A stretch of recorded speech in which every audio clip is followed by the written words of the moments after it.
তিনবারের সাবেক প্রধানমন্ত্রী, গণতন্ত্রের আপসহীন নেত্রী যাকে বলা হয়, আপসহীন নেত্রী বেগম খালেদা জিয়া এবার সকল সংকটকে পাশ কাটিয়ে অনন্তকালের উদ্দেশ্যে পাড়ি জমালেন।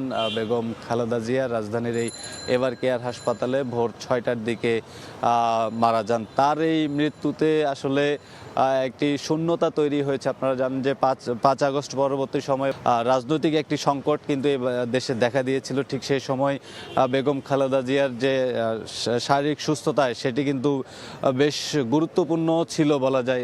একটি রাজনৈতিক অভিভাবক হিসেবে ছিলেন বেগম খালেদা জিয়া, এবং সেটি মনে করা হতো বাংলাদেশের একেবারে আপামর জনগোষ্ঠী সবাই বেগম খালেদা জিয়াকে তাদের অভিভাবক হিসেবে মনে করতেন। যে আপনারা জানেন যে দীর্ঘ একটি সময়, গত 17 বছর বেগম খালেদা জিয়া গণতন্ত্র প্রতিষ্ঠার জন্য লড়াই করে গেছেন। আপসহীনভাবে তিনি লড়াই করেছেন। তার যে এই অসুস্থতা নিয়েও তিনি বিভিন্ন সময় কারাগারে আদালতে হাজিরা দিয়েছেন, এবং তিনি আদালতে হাজিরা দিয়েছেন।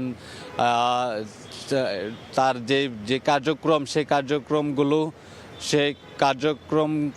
কার্যক্রমগুলো চলছিল, এবং সেটিও কিন্তু তিনি কখনো এই বিষয়গুলো নিয়ে কখনো তিনি বিরক্তি প্রকাশ করেননি। এবং তিনি অসুস্থ শরীরে আমরা দেখতে পেয়েছি যে তিনি অসুস্থ শরীরেও তাকে আমরা দেখেছি তিনি আদালতে হাজিরা দিতেন, এবং যে বিচারিক যে প্রক্রিয়া, সেই বিচারিক প্রক্রিয়াতে তিনি সাহায্য করতেন। এই মুহূর্তে এভার কেয়ারের অপর পাশে আছেন আমাদের সহকর্মী শফিকুজ্জামান রুবেল। আমরা এই মুহূর্তে চলে যাব শফিকুজ্জামান রুবেলের কাছে। রুবেল, আজকে আপনারা জানেন যে আজকে শোকাহত পুরো দেশ, কেননা বিএনপির চেয়ারপারসন বেগম খালেদা জিয়া তিনি মারা গিয়েছেন এমন সংবাদ আমরা পেয়েছি ভোর 6টার দিকে, এবং তিনি দীর্ঘদিন যাবৎ অসুস্থ হয়ে এভার কেয়ার হাসপাতালে চিকিৎসাধীন রয়েছেন। তার যেই শারীরিক কন্ডিশন, সেই কন্ডিশন নিয়ে কিন্তু আমরা দেখেছি যে বিএনপির মিডিয়ার সেল তারা এবং বিএনপির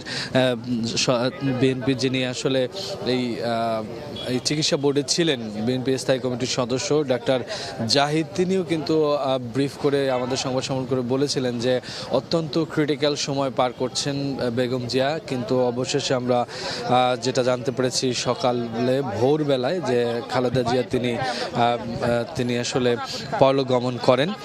আপনারা জানেন যে ইতিমধ্যে আমরা দেখতে পাচ্ছি যে তাকে যেহেতু বাংলাদেশের অন্তর্বর্তী সরকার ভিভিআইপি হিসেবে ঘোষণা করেছিল, এই জন্য তার মৃত্যুর খবর ছড়িয়ে পড়ার সাথে সাথে আমরা দেখছি যে এই এভার কেয়ার হসপিটালের চারপাশেই মূলত এই মুহূর্তে আইনশৃঙ্খলা বাহিনীর যে উপস্থিতি সেটি কিন্তু অনেক তোড়জোড়েই বেড়েছে। সেই সাথে আমরা দেখতে পাচ্ছি যে যারা এই সকাল সকাল এই খবরটি পেয়েছেন, আশেপাশে যারা রয়েছেন, যারা বিএনপি চেয়ারপারসনকে পছন্দ করতেন, তার রাজনৈতিক প্রজ্ঞাকে পছন্দ করতেন, তারা কিন্তু ইতিমধ্যে এই এভার কেয়ারের আশেপাশে আসতে শুরু করেছেন। উপস্থিতি কিন্তু বাড়ছে।